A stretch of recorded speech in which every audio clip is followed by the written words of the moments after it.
Assalamualaikum warahmatullahi wabarakatuh. Selamat pagi teman-teman semuanya.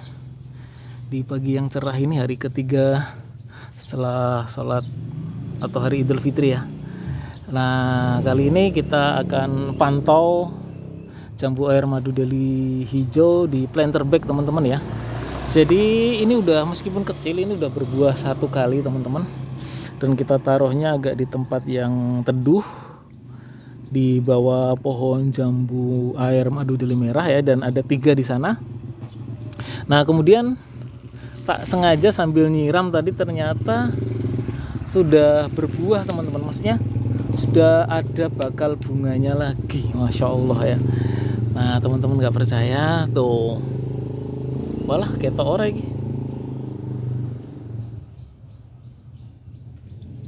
Mana nih? Kelihatan kak? Oh iya, ini kelihatan. 1, 2, 3, 4. Ini di area sini ada 1, 2, 3 dan 4 teman-teman. Kemudian di sini ada 5, 6, 7, masya Allah, 8, 9, 10, 11, 12, masya Allah, 13. Masya Allah teman-teman, 13 titik yang apa ya, menghasilkan bunga teman-teman, luar biasa ya. Memang madu deli hijau itu terkenal akan mudahnya berbuah, terkenal akan rasanya yang manis, terkenal akan kegenjahannya teman-teman. Nah, sambil saya seperti biasa, hal paling sederhana membuang daun-daun tua di bagian pangkal ya. Nah, masya Allah ya teman-teman ya. Kemudian nanti ini kita potek ya, ujungnya kita potek. Nah, hampir semua ranting ini teman-teman. Di area sini aja udah 2 tuh, 1 dan bagian ujung. Kemudian nih di ujung ranting juga ada tuh, nih ya. Oh, nih ujung ranting sini juga ada. Oh, ini juga ada tuh. Nih sini juga ada nih, ujung bagian sini boleh dibilang lebih dari 16 ini teman-teman. Kemudian ini dan ini, masya Allah, benar-benar brutal sekali ya bunganya ya, calon bunganya masya Allah ini teman-teman ya. Jadi kalau biasanya seperti ini saya pindah ke pot, cuman ini masih terlalu kecil ya, jadi biarkan saja lah, biarkan secara alami gitu teman-teman. Jadi memang ini buat saya bonus aja sih gitu, jadi biar untuk menarik perhatian para pembeli aja gitu aja teman-teman, sederhana. Jadi memang kalau ditanya tipsnya apa ya, bingung saya jawabnya teman, karena memang hukum asalnya itu jambu air madu deli hijau itu memang cepat berbunga, cepat berbuah seperti itu. Nah, kemudian juga rasanya manis, kemudian tidak kenal musim, maksudnya setahun bisa 3-4 kali berbuahnya atau panennya. Jadi kalau misalkan ditanya ya saya juga bingung. Nah, yang jadi persoalan adalah tetap asal usul bibit teman-teman. Jangan remehkan asal usul bibit, jangan asal beli.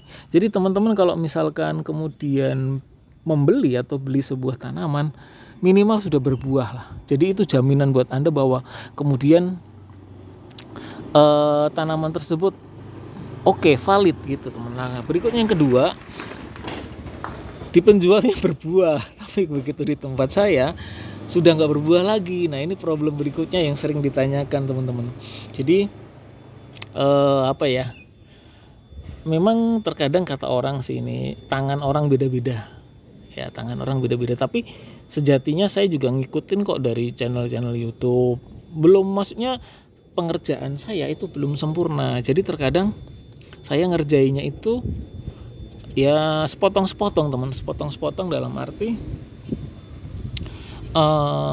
oh ini belum oke, ini oke, kayak misalkan nih semacam setiap berbunga saya jadiin semuanya, padahal harusnya dikurangi, mana yang dipertahankan mana yang enggak. Jadi sebenarnya saya enggak langsung kemudian idealis, enggak. Namanya berproses, belajar itu berproses ya, menanam itu juga berproses. Yang penting senang dulu sih. Saya suka ngelihat pendek berbuah, itu yang kemudian membuat saya suka. Udah itu aja. Nah, kemudian saya tidak hanya bagaimana cepat berbuah, tapi agar pohon itu terlihat lebih indah. Pembentukan pohon, pembentukan ranting, pembentukan dahan, itu juga sekarang saat ini menjadi prioritas saya. Jadi saat ini saya tidak terjebak pada kecil, pendek, berbuah atau cepat berbuah, enggak. Sekarang saya lebih di awal-awal itu lebih ke pembentukan dahan, ranting. Nah, saya lebih fokus ke sana, teman-teman. Gitu ya. Jadi sambil jalan, nggak kemudian sekali nanam langsung pinter, enggak. Jadi kadang-kadang kita belajar dari channel YouTube, kemudian belajar dari sendiri. Oh, ini dianalisa sendiri, ada yang kurang, gitu sih teman-teman. Terkadang kita sudah mengetahui itu kekurangan itu, tapi saya nggak lakukan, ya karena soal waktu juga ya. Nah, itu yang kemudian teman-teman harus pahami, ya. Itu yang kemudian teman-teman harus pahami. Oke ya. Nah, berikutnya ini saya nggak tahu ya planter bagnya ukuran berapa, saya belum tahu. Cuma ketika beli online satunya 5.000, jadi belinya seperlusin. Oke, kemudian media tanamnya ada tanah, ada sekam, ada kohe, udah itu aja sih.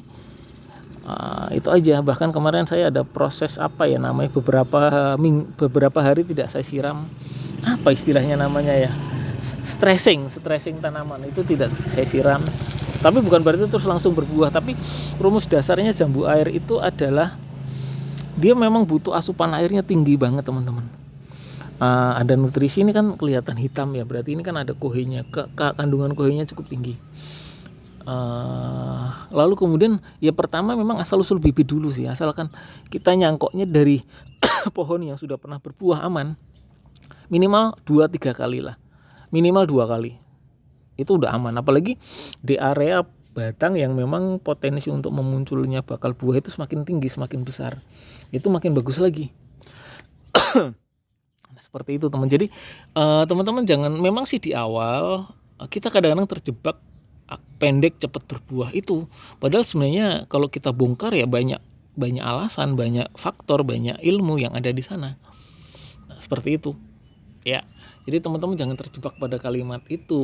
Tapi saya paham sih, di awal-awal saya pun di situ. Bahkan untuk memancing penonton pun saya memakai itu agar jambu air cepat berbuah, jambu air yang paling cepat berbuah, kemudian mencegah kerontokan. Itu kan tema-tema yang memang sering dicari para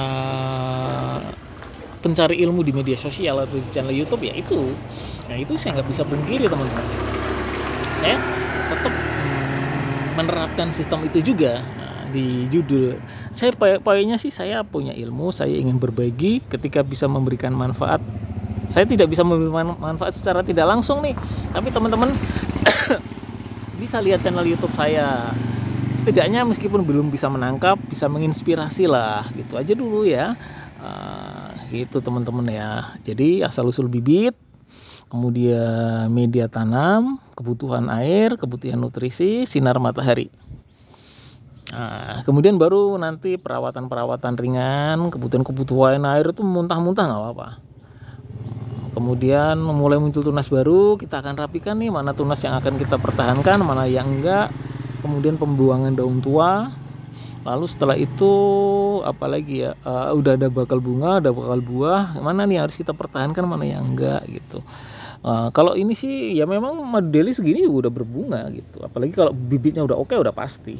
Nah, kalau saya tinggal mengurangi aja nanti ketika ada buahnya dikit aja. Sanggup enggak? Saya kadang-kadang aja enggak sanggup. Saya suka lihat buahnya, bukan soal besar rasanya dan sebagainya. Saya lihat suka buahnya banyak, kecil-kecil nggak apa-apa, gitu teman-teman.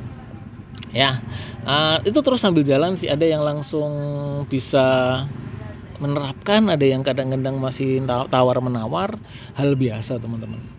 Ya, jangan lupa asal usul bibit, lalu kemudian kebutuhan sinar matahari, kohe atau media tanam serta air. Nah, kalau 3 itu udah oke, kemudian udah mulai tumbuh, baru tuh dibuangin daun-daun tua, mana ranting atau dahan yang harus dipertahankan, mana yang harus dibuang. Gitu sih, simple teman-teman ya, simple ya. Untuk cangkok atau okulasi sama aja sih, ya sama aja. Itu aja teman-teman ya dari saya. Semoga bermanfaat, semoga bisa menginspirasi teman-teman semuanya yang masih bingung, kalau mau jambu air yang paling mudah berbuah ya madu deli, yang manis ya madu deli, yang buahnya tidak kenal musim madu deli.